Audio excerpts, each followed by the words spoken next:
அனைவருக்கும் வணக்கம். 10ஆம் வகுப்பில் குடிமையியல் பகுதியில் 3வது படமாக இருக்கிற மாநில அரசு பாடத்துடைய புக் பேக் பார்க்கலாம். சரியான விடையை தேர்வு செய்யவும் அல்லது தேர்ந்தெடுக்கவும். 1. மாநில ஆளுநரை நியமிப்பவர் யார்? மாநில ஆளுநரை நியமிப்பவர் யார்? ஆப்ஷன் இ குடியரசுத் தலைவர். 2. மாநில சபாநாயகர் ஒரு இது மேற்கண்ட எதுவுமே கிடையாது. மாநில தலைவரும் கிடையாது, அரசின் தலைவரும் கிடையாது, குடியரசுத் தலைவர் முகவரும் கிடையாது. அதாவது எந்த கட்சி ஆட்சியில் இருக்கோ, பெரும்பான்மை பெற்று ஆட்சி அமைக்கின்றதோ அந்த கட்சியிலிருந்து ஒருவர் தான் சபாநாயகராக தேர்ந்தெடுக்கப்படுவார். அதனால் மேற்கண்ட எதுவும் கிடையாது. கீழ்காணும் எந்த ஒன்று ஆளுநரின் அதிகாரம் அல்ல? ஒரு மாநிலத்தில் இருக்கிற சட்டமன்றத்தில் அவருக்கு அதிகாரம் இருக்குது, நிர்வாகத்தில் அதிகாரம் இருக்குது, நீதித்துறையிலும் அதிகாரம் இருக்குது. ஆனால் எதில் அதிகாரம் இல்லை அப்படின்னா தூதரகம். இது முழுக்க முழுக்க மத்திய அரசு கட்டுப்பாட்டில் வரதுனால குடியரசுத் தலைவருக்கும் பிரதமருக்கும் தான் அதிக அளவில் அதிகாரம் இருக்குது. ஆளுநருக்கு இதில் அதிகாரம் கிடையாது. அடுத்தது, ஆங்கிலோ இந்தியன் வகுப்பினரிலிருந்து ஒரு பிரதிநிதியை சட்டமன்றத்திற்கு யார் நியமிக்கிறார்? பொதுவாகவே தெரியும், சட்டமன்றம் அப்படின்னாவே யார் நியமிப்பாங்க அப்படின்னா ஆளுநர். ஆப்ஷன் ஆ ஆளுநர். இதுவே பாராளுமன்றமாக இருந்தால் குடியரசுத் தலைவர். யாரை நியமிக்கிறாங்க அப்படின்னா சட்டமன்றத்தில் ஆங்கிலோ இந்தியன். சரியா? அடுத்தது, ஆளுநர் யாரை நியமனம் செய்வதில்லை? கவனிங்க, யாருன்னா ஆப்ஷன் இ உயர் நீதிமன்ற நீதிபதிகள். அவங்கள தான் அவர் ஆளுநர் நியமனம் செய்வதில்லை. முதலமைச்சர் அவரை நியமனம் செய்கிறாரு. மாநில அரசு பணியாளர் தேர்வாணையத்தின் தலைவரையும் அவர் தான் நியமனம் செய்கிறாரு. மாநில தலைமை வழக்கறிஞரையும் அவர் தான் நியமனம் செய்கிறாரு. ஆனால் உயர்நீதிமன்ற நீதிபதிகள் குடியரசுத் தலைவர் தான். சுப்ரீம் கோர்ட்டும் அண்ட் ஸ்டேட்டோட ஹைகோர்ட்டோடைய ஜட்ஜஸ் அப்பாயின்மெண்ட் பண்ணுறது யாருன்னா குடியரசுத் தலைவர். மாநில அமைச்சரவையின் தலைவர் யார் அப்படின்னா முதலமைச்சர். அடுத்தது, மேலவை உறுப்பினர் ஆவதற்கு குறைந்தபட்ச வயது எத்தனை? மேலவை உறுப்பினர் ஆவதற்கு குறைந்தபட்ச வயது எத்தனை? 30 வயது. அடுத்தது, கீழ்காணும் மாநிலங்களில் எந்த ஒன்று ஈரவை சட்டமன்றத்தை பெற்றிருக்கவில்லை? எது அப்படின்னா தமிழ்நாடு. மீதி ஆந்திராவிலையும் இருக்குது, தெலுங்கானாவிலையும் இருக்குது, உத்தரப்பிரதேசத்துலேயும் இருக்குது. மொத்தம் 6 ஸ்டேட்டில் இருக்குது. அதில் மீதி மீன் கொடுத்துருக்காங்க. நம்ம தமிழ்நாட்டில் அது இல்லை. தமிழ்நாட்டில் இருந்தது எம்ஜிஆர் காலத்தில் 1986 அதை கலைச்சிட்டாங்க.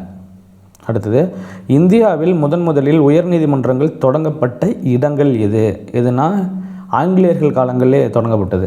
எது அப்படின்னா ஆப்ஷன் ஆ கொல்கத்தா, மும்பை, சென்னை. கொல்கத்தா, மும்பை, சென்னை.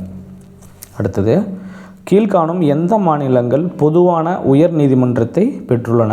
அதாவது ஒவ்வொரு மாநிலத்துக்கும் ஒரு உயர் நீதிமன்றம் இருக்கும். அப்படி இல்லாமல் 2 மாநிலத்துக்கும் சேர்ந்து ஒரே ஒரு நீதிமன்றம் எது இருக்குது அப்படின்னா ஆப்ஷன் இ பஞ்சாப் மற்றும் ஹரியானா. இதுக்கு 2க்குமே ஒரே நீதிமன்றம் தான். அடுத்தது, கோடிட்ட இடத்தை நிரப்புக. ஆளுநர் தனது ராஜினாமா கடிதத்தை டேஸிடம் கொடுக்கிறார். ஆளுநருடைய முழு அதிகாரமும் யார்கிட்ட இருக்குது அப்படின்னா குடியரசுத் தலைவர்கிட்ட. அதனால தான் ஆளுநர்கிட்ட கொடுக்கிறார். அடுத்தது, சட்டமன்ற உறுப்பினர்கள் டேஸால் தேர்ந்தெடுக்கப்படுகிறார்கள். டைரெக்டாக எலெக்ஷன் மூலயமா தேர்ந்தெடுக்கக்கூடியவங்க எம்எல்ஏ அண்டு மத்திய இதில் எம்பிஸ்.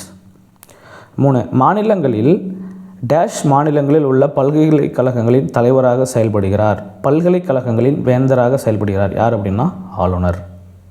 4. மாநில அரசு பணியாளர் தேர்வாணைய குழு தலைவர் மற்றும் உறுப்பினர்கள் டேஸால் மட்டுமே பணி நீக்கம் செய்ய முடியும். யாரால்? குடியரசுத் தலைவரால்.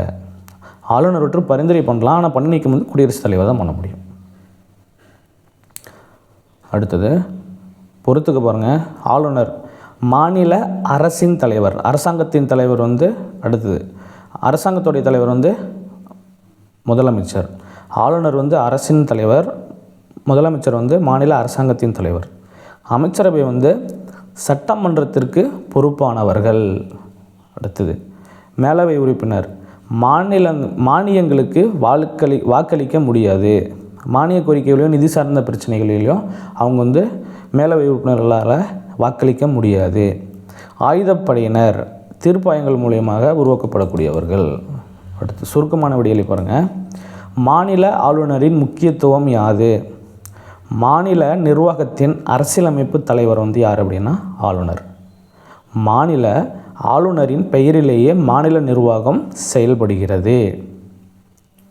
அடுத்தது, மாநிலத்தின் நிர்வாக அதிகாரம் ஆளுநரிடம் உள்ளது. மாநில சட்டமன்றத்தால் நிறைவேற்றப்படும் ஒவ்வொரு மசோதாவும் ஆளுநர் கையொப்பமிட்ட பின்னர் மட்டுமே சட்டமாக மாறும். ஆளுநருடைய கையொப்பம் விட்ட பிறகு தான் அனைத்து சட்ட நடவடிக்கைகளும் மேற்கொள்ள முடியும் முதலமைச்சரால். அடுத்தது, ஆளுநராக நியமிக்கப்படுவதற்கான தகுதிகள் யாவை? ஆளுநராக நியமிக்கப்படுவதற்கான தகுதிகள் இந்திய குடிமகனாக இருத்தல் வேண்டும், 35 வயது நிரம்பியவராக இருத்தல் வேண்டும், நாடாளுமன்ற உறுப்பினராகவோ அல்லது சட்டமன்ற உறுப்பினராகவோ இருத்தல் கூடாது. அவ்வாறு இருப்பின் அவர் ஆளுநராக பதவியேற்கும் பொழுது தாமாகவே அப்பதவி காலியாகிவிடும். அதே மாதிரி லாபம் தரும் எந்த தொழிலும் ஈடுபடக்கூடாது. அடுத்தது 3, உயர்நீதிமன்றத்தின் தனக்கே உரிய நீதி வரையறை அதிகாரங்கள் யாவை? 1, முக்கியத்துவம் வாய்ந்த வழக்குகள், உயில், திருமணம் சார்ந்த வழக்குகள், நீதிமன்ற அவமதிப்பு வழக்குகள் ஆகியவற்றை மட்டும் நேரடியாக விசாரிக்கும் அதிகாரங்களை இவை பெற்றுள்ளன. தன் எல்லைக்குட்பட்ட பகுதிகளில் ரூபாய் 2000 மற்றும் அதற்கு மேற்பட்ட தொகை மதிப்புடைய குற்றவியல் வழக்குகளை விசாரிக்கிறது. அடுத்தது 4, உயர்நீதிமன்றத்தின் மேல்முறையீட்டு அதிகாரங்கள் பற்றி நீவிர் புரிந்து கொண்டதென்ன? ஆன்சர் பாருங்கள்.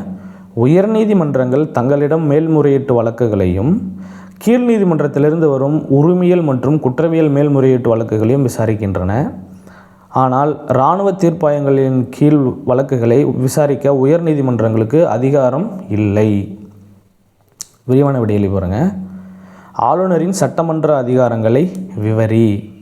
1, ஆளுநர் சட்டமன்ற கூட்டத்தை கூட்டவும் ஒத்திவைக்கவும் சட்டமன்றத்தை கலைக்கவும் உரிமை பெற்றுள்ளார். அடுத்தது, தேர்தல் முடிந்து சட்டசபை அமைந்த முதல் கூட்டத்தொடரிலும் மற்றும் ஒவ்வொரு ஆண்டு முதல் கூட்டத்திலும் உரையாற்றுகிறார். அடுத்தது, நிலுவையில் உள்ள மசோதா குறித்து சட்டமன்றங்களுக்கு ஆளுநர் செய்தி அனுப்பலாம். அடுத்தது, சபாநாயகர் மற்றும் துணை சபாநாயகர் பணியிடம் காலியாக இருக்கும்போது சட்டமன்றத்தை தலைமையேற்று நடத்த எந்த சட்டமன்ற உறுப்பினரையும் ஆளுநர் நியமனம் செய்யலாம். அடுத்தது, ஆங்கிலோ இந்தியன் வகுப்பிலிருந்து ஒரு உறுப்பினரை மாநில சட்டமன்றத்திற்கு நியமனம் செய்கிறார். சட்ட மேலவைக்கு 1/6 உறுப்பினர்களை அவர் நியமிக்கிறார். மாநில சட்டமன்றத்தால் நிறைவேற்றப்படும் ஒவ்வொரு மசோதாவும் ஆளுநர் கையொப்பமிட்ட பின்னரே சட்டமாக மாறும். மாநில சட்டமன்றம் நடைபெறாத பொழுது ஆளுநர் அவசர சட்டத்தை பிறப்பிக்கலாம். மாநிலத்தின் ஆண்டு நிதிநிலை அறிக்கை, அரசு பணியாளர் தேர்வாணைய குழுவின் அறிக்கை, அரசின் தணிக்கைக்குழு அறிக்கைகளை இவர் சட்டமன்றத்தில் சமர்ப்பிக்கிறார். அதெல்லாம் மிக முக்கியமான அறிக்கைகள் எல்லாமே மாநிலம் சம்பந்தப்பட்டதை ஆளுநர் தான் சமர்ப்பிக்கிறார். அடுத்தது 2வது கொஸ்டின் பாருங்கள். முதலமைச்சரின் அதிகாரங்களையும் பணிகளையும் விவரி. இது ரிப்பீட்டடாக பப்ளியில் கேட்டே இருப்பாங்க. அமைச்சரவை தொடர்பானவையில் பாருங்கள். முதலமைச்சரின் பரிந்துரையின் பேரில் ஆளுநர் அமைச்சரவைகளை நியமிக்கிறார். அமைச்சர்களுக்கு துறைகளை ஒதுக்கீடு செய்கிறார். தனது அமைச்சரவையை மாற்றியமைக்கவும் மறுசீரமைக்கவும் செய்கிறார். அமைச்சரவை கூட்டத்தை தலைமையேற்று நடத்தி முடிவுகளை எடுக்கிறார். அமைச்சர்கள் அனைவரையும் கட்டுப்படுத்தி வழிநடத்தி இயக்கி அவர்களது நடவடிக்கைகளை ஒருங்கிணைக்கிறார். ஆளுநர் தொடர்பானவை பாருங்கள். கீழ்கண்ட நியமனங்களில் ஆளுநருக்கு ஆலோசனை வழங்குகிறார். யார் அப்படின்னா 1, மாநில அரசின் தலைமை வழக்கறிஞர். 2, மாநில தேர்தல் ஆணையர். 3, அரசு பணியாளர் தேர்வாணையம், மாநில திட்டக்குழு, மாநில நிதிக்குழு ஆகியவற்றின் தலைவர்கள் மற்றும் உறுப்பினர்களை நியமிப்பதற்கான பரிந்துரைகளை ஆளுநரிடம் கொடுக்கிறார். சட்டமன்றம் தொடர்பானவை பாருங்கள்.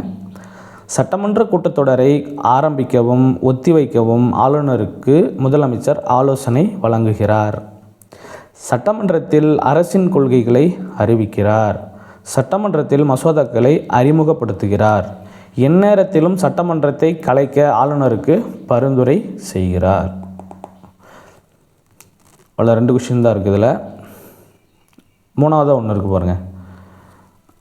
அமைச்சரவையின் அதிகாரங்களையும் பணிகளையும் ஆய்க. Last question. மாநில அரசின் கொள்கைகளை உருவாக்கி அவற்றை திறம்பட நடைமுறைப்படுத்துகிறது. இது அமைச்சரவை.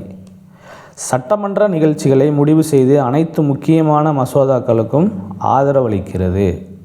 நிதி கொள்கைகளை கட்டுப்படுத்துகிறது. மாநில பொது நலனுக்கான வரி கொள்கையை முடிவு செய்கிறது. முக்கியமான துறை தலைவர்களை நியமனம் செய்கிறது. மற்ற மாநிலங்களுடன் பேச்சுவார்த்தை நடத்தி பிரச்சனைகளை தீர்க்க மேற்கொள்கிறது. மாநிலத்திற்கான செலவுகளை சமாளிக்க திட்ட அறிக்கையை உருவாக்குகிறது. ஒரு மசோதா சாதாரண மசோதாவா அல்லது நிதி மசோதாவா என்று தீர்மானிக்கிறது. அமைச்சரவையின் ஒவ்வொரு அமைச்சரின் பணிகளை கட்டுப்படுத்தி கண்காணித்து ஒருங்கிணைக்கிறது. ஆண்டு வரவு செலவு திட்டம் அமைச்சரவையால் இறுதி செய்யப்படுகிறது. அதாவது ஒவ்வொரு வருஷம் பட்ஜெட் போடுவாங்கள்ல, அது அனைத்து துறைகளோட அமைச்சர்களுடைய மிக முக்கியமான வேலை என்னென்னா பட்ஜெட் தயாரிக்கிறது. Okay, thank you.